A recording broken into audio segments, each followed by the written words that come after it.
On peut identifier facilement, diagnostiquer facilement ou suspecter facilement la sténose par l'examen clinique et éventuellement par la fistulographie, mais ces deux examens ne donnent pas de renseignements précis sur l'hémodynamique et les caractéristiques de la sténose.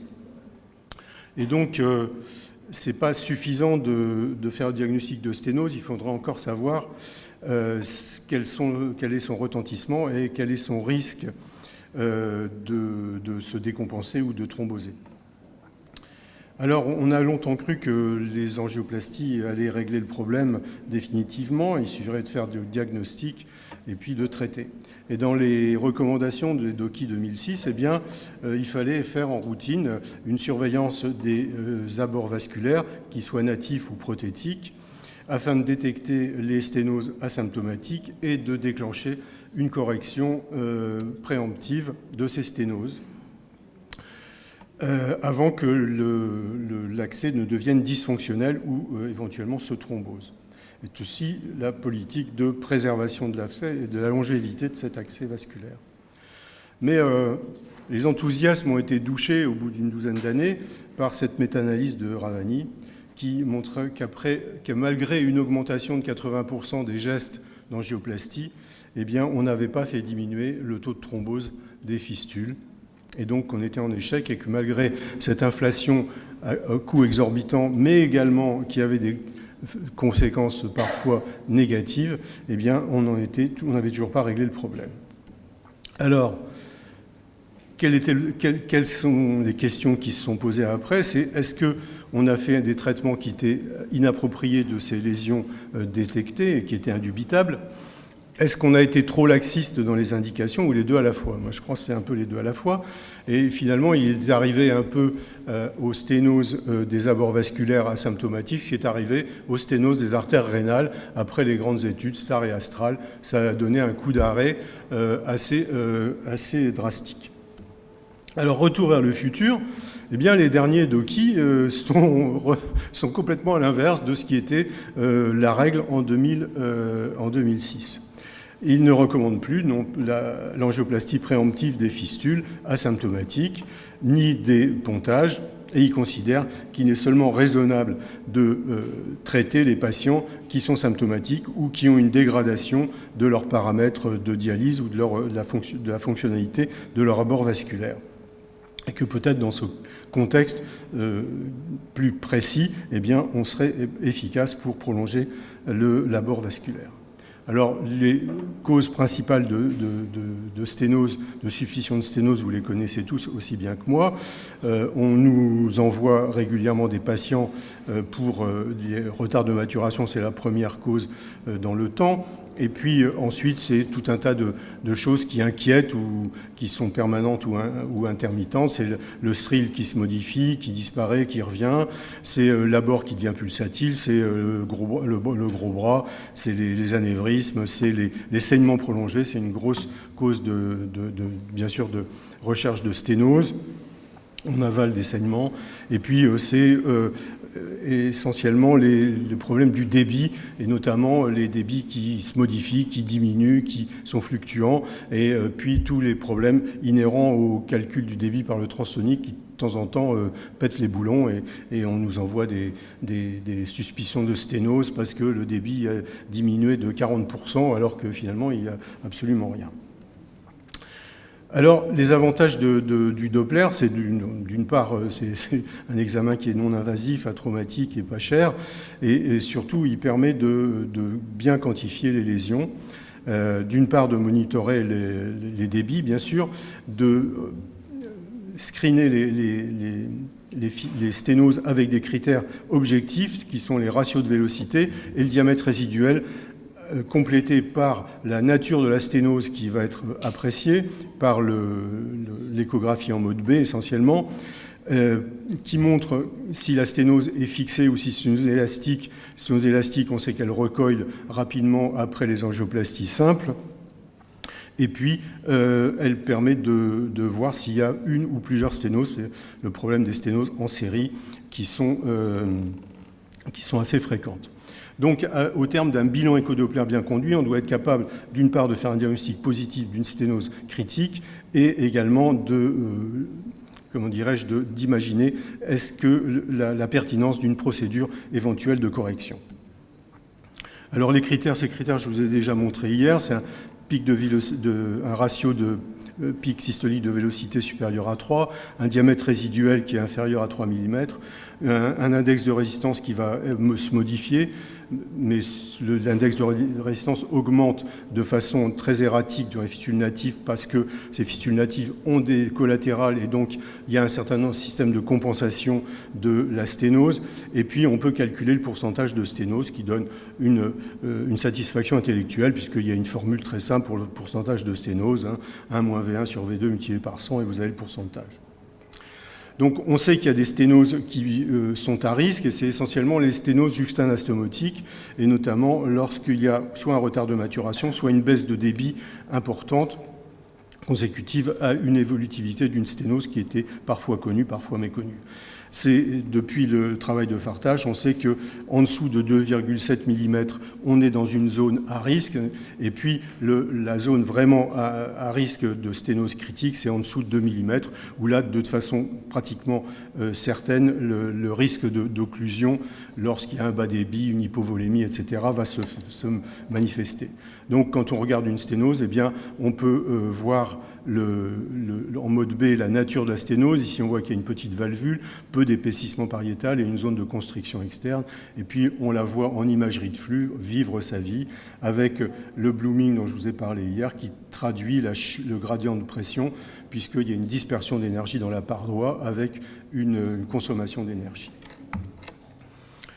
Alors l'élasticité de la sténose, c'est jusqu'aux stents qui maintenant sont un peu trop souvent utilisés, était une source d'inquiétude puisque les sténoses dilatées au ballon simple de ce type, elles recoillent aussi vite qu'elles ont été dilatées, puisque vous voyez sur le mode TM, qui est un mode un peu sophistiqué, le TM Doppler énergie, eh bien on voit la variation systolo-diastolique du calibre de la sténose qui passe du simple au double, et donc ça c'est le type de sténose élastique qui pose quelques problèmes.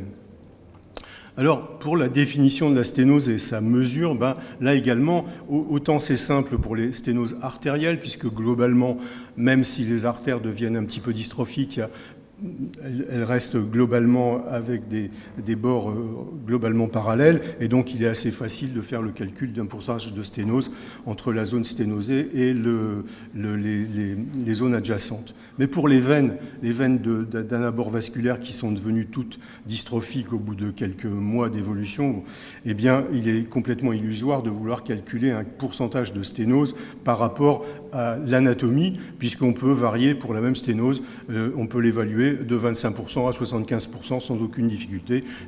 Tout dépend du segment de référence. Donc, la caractérisation par l'échodoppler mixte anatomique et hémodynamique devient extrêmement importante.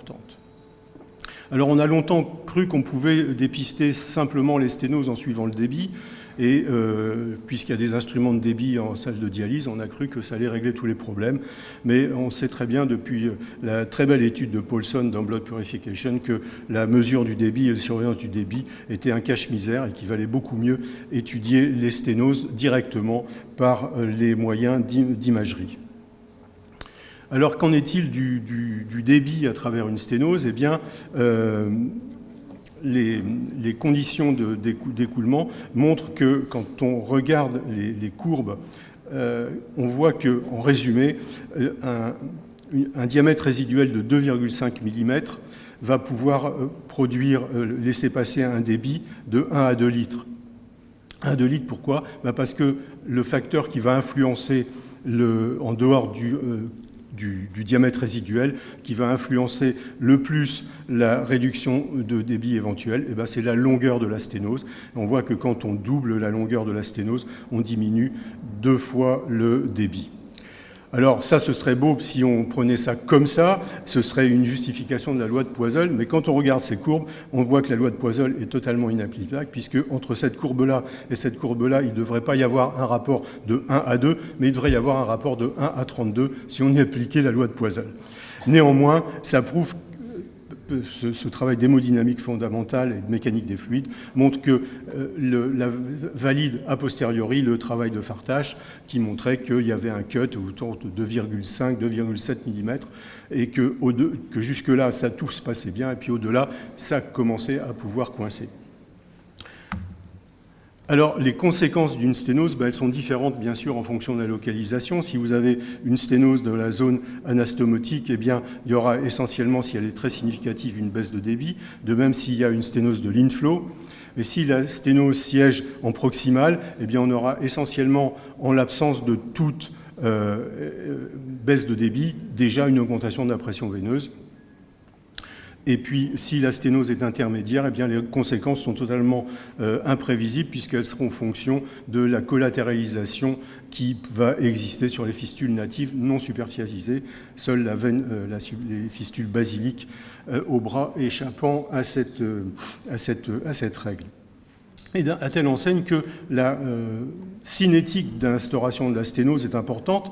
Malheureusement, on ne la connaît pas toujours, mais une sténose qui se fait brutalement eh bien, va entraîner de graves problèmes, voire une thrombose, mais une sténose intermédiaire qui se fait progressivement va entraîner une collatéralisation, et parfois, on a des patients qui sont dialysés progressivement sur la collatérale, et puis finalement, ça ne se passe pas si mal, ou sur une veine céphalique accessoire antébrachiale. Alors, pour comprendre ce qui se passe dans une sténose, le Graal, c'est de se retourner au XVIIIe siècle. Eh bien oui, au XVIIIe siècle, un Suisse qui s'appelle Bernoulli avait déjà écrit absolument tout. Alors, je ne vais pas vous détailler l'équation de Bernoulli, qui est une équation qui est célébrissime en mécanique des fluides, mais qui explique que l'augmentation de la vitesse d'écoulement d'un fluide va entraîner de façon concomitante une chute de pression par dispersion d'énergie. Cette chute de pression, il ne faut pas croire que c'est une chute de pression totalement pérenne et qu'on va la retrouver partout, sur tout le long d'un abord vasculaire. Non, c'est ce qu'on appelle les gradients pics. Ils vont être locaux et puis progressivement, la physiologie va reconstituer en grande partie la chute de pression. Mais ça explique pourquoi on peut avoir des sténoses qui sont serrées, comme je vous l'ai montré sur le diagramme de Hoogenson, mais avec des débits qui restent élevés. Et c'est bien le problème c'est bien la problématique de traitement de ces sténoses sur des débits élevés. Alors, en simplifiant l'équation de Bernoulli, on peut arriver à avoir une appréciation à la louche, je dis bien à la louche, du gradient de pression. Puisque quand on connaît la vitesse maxima, on sait qu'il y a un delta P qui, simplifié, est égal aux 4 fois le carré de la vitesse. Et donc, ça donne des abacs qui nous permettent, en fonction de la vitesse que vous avez trouvée dans une sténose, d'extrapoler éventuellement le gradient pic, ce qui est intéressant. Mais les sténoses, il ne faut pas croire que c'est un si long fleuve tranquille que ça, puisque la caractéristique centrée ou excentrée de la sténose va influer également sur son hémodynamique. Et plus la sténose est excentrée, et plus les conséquences hémodynamiques sont importantes, avec une chute de pression qui sera plus importante dans des sténoses excentrées à degré égal que dans des sténoses centrées. Alors, je vous ai déjà montré cette diapo, mais c'est simplement pour la détailler un peu plus en agrandissement. Vous voyez ici qu'on a une courbe avec sur le diagramme du bas, on a un diamètre de sténose résiduelle, une longueur de sténose, qui est de 5 mm. À intermédiaire, on a 30 mm, et puis dans la courbe du haut, on a 60 mm. Eh bien, on voit qu'on est passé ici, si on passe de 30 à 60, c'est le double. Donc, sous la loi de Poiseuille, devrait nous multiplier par 2 la résistance. Et malheureusement, ça ne suffit pas pour faire chuter le débit, puisqu'il faut en même temps, de façon concomitante, réduire le débit de plus de 50%. Donc, multiplier la résistance de façon beaucoup plus importante. Alors, il faut comprendre que plus il y a de débit à travers une sténose, et plus le gradient de pression local va être important, et plus on va avoir une augmentation de la pression veineuse en amont. Eh bien, c'est tout à fait illustré. Si vous avez pris un jour l'autoroute, vous le prenez, je ne sais pas, un mardi du mois de janvier, eh bien, le péage, il y a quelques voitures et ça passe tout seul en quelques secondes. Et puis, si vous le prenez le 1er août, quand tout le monde part en vacances, eh bien, les mêmes péages, c'est-à-dire le même sténose, puisque c'est une sténose, un péage, eh bien, il va entraîner un bouchon énorme, ça va coincer. Eh bien, c'est exactement ce qui se passe lorsque l'on a un haut débit à travers une sténose et que l'on veut faire passer ce débit qui peut ne pas, cette sténose qui ne peut ne pas entraîner de réduction de débit, mais qui va entraîner une augmentation de la pression veineuse. En effet, on sait que la réduction de débit à travers une sténose n'interviendra qu'à partir de 60% de réduction de diamètre, c'est-à-dire 80% de réduction de surface.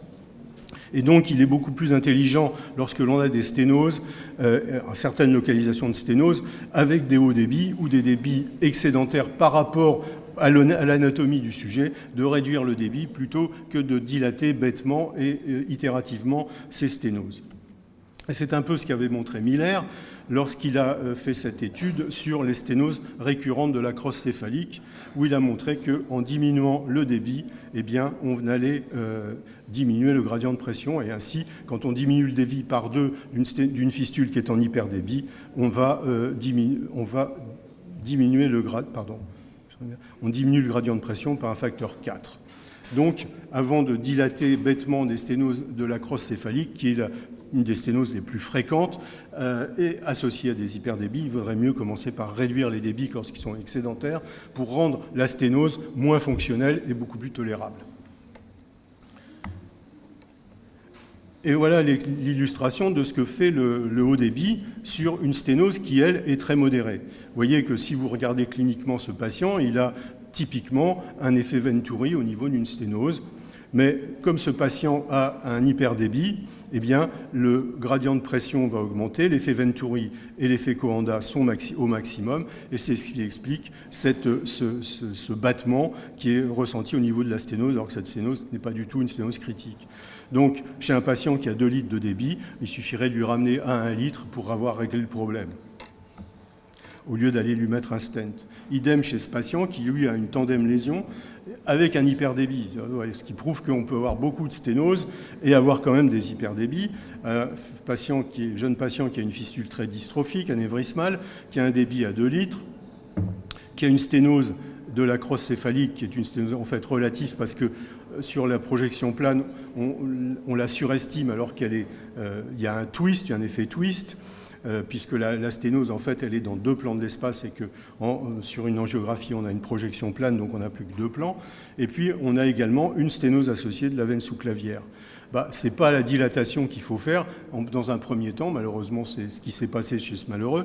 On lui a mis des stents et on n'a pas réduit le débit. Mais alors, on aurait commencé par réduire le débit, peut-être qu'on aurait été on aurait fait un traitement plus pertinent. Alors les tandems lésions, ils ne sont pas exceptionnels, et notamment plus la fistule vieillit, plus elle est piquée, et plus il y a des risques d'avoir des sténoses à plusieurs niveaux sur les points de ponction notamment. Et donc on a très souvent des sténoses qui sont en tandem et qui s'équilibrent, parce que la sténose distale près de l'anastomose va diminuer le débit, et la sténose haute, qui normalement devrait entraîner une augmentation de pression veineuse, elle ne l'augmente pas parce que le débit est faible. Donc c'est l'illustration par l'absurde de ce que je vous montrais tout à l'heure.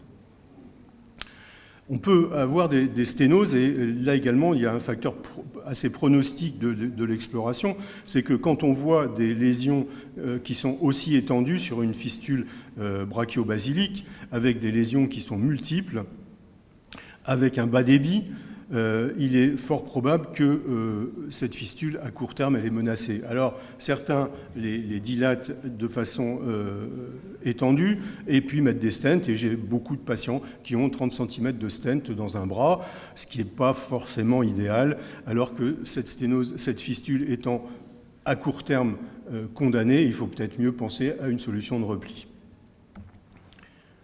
Alors la nature des sténoses, on en a déjà parlé hier, et donc je ne vais pas revenir de façon importante là-dessus, mais sachez qu'il est très facile, avec nos moyens d'investigation, de faire la différence entre les sténoses qui sont des sténoses par hyperplasie myo-intimale, avec une construction interne hypoécogène très importante, des sténoses qui sont dues à la constriction par des brides ou des contraintes extrinsèques, souvent qui siègent au swing point de la fistule, ou des compressions extrinsèques, comme ici un hématome, ou un engainement dans une liposclérose sans aucune lésion d'hyperplasie myo-intimale. Donc l'hyperplasie myo-intimale, ça existe, mais ça ne représente pas toutes les sténoses. De même, on peut voir des sténoses valvulaires sur des fistules qui sont piquées depuis un certain temps, avec ces types de lésions de fibrose des cuves valvulaires, avec une hyperplasie fibroblastique de la cuve valvulaire, où ici, vous retrouvez cet aspect qui est une virole qui s'est produite au niveau des cuves valvulaires, qu'on peut retrouver et imager en coupe transversale pour voir les différentes synéchies. Vous voyez que c'est quasiment une valve tricuspide tout d'un coup qui s'est fabriquée et qui est fixée. Si vous voulez passer, ce serait bien. Voilà, en conclusion, je reprends volontiers la conclusion de Bessarab, un grand néphrologue nord-américain, qui disait les sténoses ne doivent pas être traitées simplement parce qu'elles existent, mais parce qu'elles entraînent un retentissement significatif. Et que seulement dans ce cas, on pourra améliorer le fonctionnement de l'abord vasculaire. Et puis Einstein disait, bien, le progrès technique, il faut s'en méfier, parce que le progrès technique, c'est comme une hache qu'on aurait mis entre les mains d'un psychopathe. Je vous remercie.